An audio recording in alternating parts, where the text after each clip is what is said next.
What's up, you guys? Hope you guys are doing awesome. So there has been so many things going on the past 2 weeks. So let's get into it. For market conditions, finally the 7-month uptrend has officially been broken. I was a little bit skeptical on it since it's been 7 months of an uptrend, but now that we're having this correction, I think it's healthy for the market. So far it's been around 5 weeks of a downtrend so far. So I'm curious to see if the 24K support level for Bitcoin will hold up or if it'll go down. I wouldn't be surprised if it retouches the 20 to 22K region again, but we shall see, as it is currently fair value. ETH is mirroring it. Then most NFT games are wrecked as they're following the Bitcoin movement. So most coins are down like negative 10 to 30%, while NFTs are additionally down another 10 to 40% on top of the coins too. So double wreckage, right? So there are a few exceptions at Wildcard, Azure Games, Parallel, but most of them have been double wrecked. For plays, I've been accumulating more Inception Gold Doge statues as there may be a possible airdrop incoming for that. So yeah, some alpha there. For stocks, I think it's still technically in an uptrend, so it's been around 10 months, but we shall see if the structure remains. It has been 3 weeks of a correction, but yeah, we'll see how it goes. If it continues correcting, I would like that a lot, and I'll start rebuying heavily more into stocks as it is still slightly overvalued. Then on the fear greed indicator, it's around 38, so fear, so it makes sense as people are kind of scared where they're expecting it to dip even more, even harder. But yeah, I think we'll see how that goes. Then sentiment, it seems a lot more degen and desperate than usual. People are trying to shill their bags extra hard, like with Friends Tech, or if another NFT collection 5Xs, then they start shilling that. Like, it's a bear market. There's not much liquidity. So if someone's doing that, I would definitely take it for a grain, like a whole bag of salt, right? So yeah. So overall action plan, still DCing into the usual long-term bags. MATIC BNB added some more. Oh, I definitely misspelled that. It's supposed to be MNT, not Mint. Then we got Ronin and Say too for that new token out. Then also came out for other solid coins like Magic Prime, PDT, MC Ape. Then I'm also looking to snipe some high quality NFTs if there's further downside, like Azuki Elementals Beatings. They've taken a beating. I'm looking to scoop up those, maybe some penguins, some loyalty passes, Atmos data cards, my pet Hugin avatars, Neo Tokyo Outer Citizens, Digidagaku. I want to scoop up their ecosystem, and maybe some Infinity God passes, but we shall see how it goes. For resource allocation, big decrease as I'm buying more. Lock savings and treasury bills the same. Long-term stocks, slight increase as due to the dip. Long-term blue chips, cryptos, slightly increase. Same for swing trade blue chips and gaming NFTs. So slight increases for all the cryptos, but overall it's a moderate increase. For trends, there's been so many innovations on innovations, right? So I'm seeing old projects migrate to newer ones, like they're migrating to Base, Arbitrum, Mantle, ZK Sync, Ronin. Then the other ones like Optimism, Aptos, Sway, Say, they haven't been as popular, but I think they're gonna probably be more open to incentives to bring people on, and I think projects will probably come to them.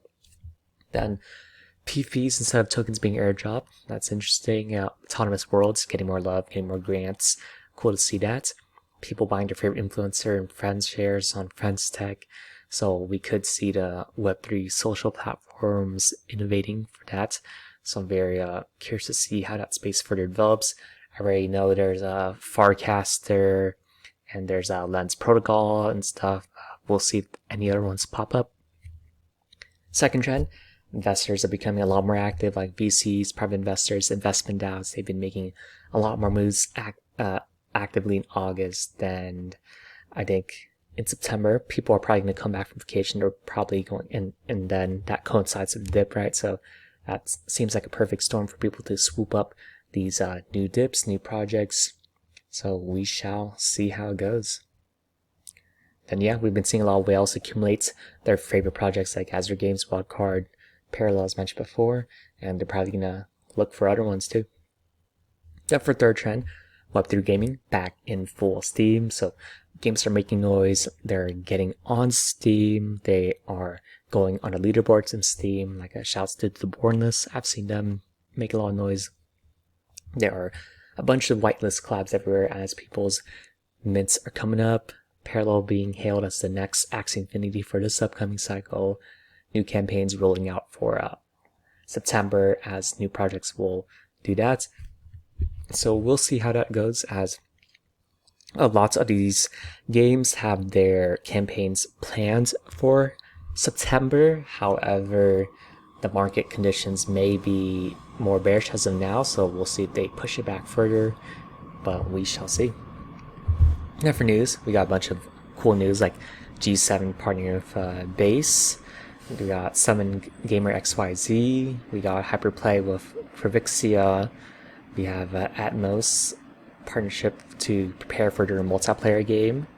We got PayPal. I think this is hilarious, where they're trying to kick out Binance so that they can put in their own stablecoin so that they can make the money, since stablecoin is like one of the most lucrative opportunities for bigger players. So really funny. Say getting their flagship game, the AI buddy concept evolving with Exterio, Digi Dagaku 1 year from the last mint. That's crazy how time flies. And Web3 games like Wildcard doing their SBTs, Zynga with Sugartown. Then we have insights about like people like the Service, NFT, Tang. We got Treasure Dallas Report, Infinity God's new season, Capital Insights. We got, I believe this one's from Coin Fund. They're getting more raises to invest more in crypto. Grants for Autonomous Worlds, ZTX with their raise, then Paradigm investing in Friends Tech, then Awesome Point by Xerox JPEG of most L2s, very similar to the past 3 cycles, where 10% of these new ones will get the majority of the share, while the other ones will slowly die off. However, this